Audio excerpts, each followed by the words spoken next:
ஆடி பிறந்துருச்சு. காற்று அள்ளுதா. மொட்டை மாடியில் நிற்கிறேங்க. அரச மரத்தை காற்றுங்க. அடாடா, வெயில் இல்லை, ஆடி போகிறதானே அவங்க விட்டு வேலையை அவங்க காமிக்கிறாங்க. காற்று அள்ளுது. ஆடி மாதம் காற்றுனா சும்மாவா? மரம் பாருங்கள், அந்த அறுப்பாருங்க. அரச மரத்தினால பிள்ளையார கருப்பு சாமி வச்சுருக்காங்க. அதில் ஏற்று மேலே விட அரச மரம்.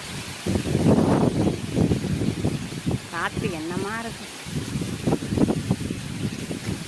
அரச இலை பிள்ளையார் இதில் வேற இருப்பார். அதனால அது அரச இலை. காற்று சத்தமாக இருக்குது. பக்கத்துலேயே குளம் இருக்குது பாருங்கள்.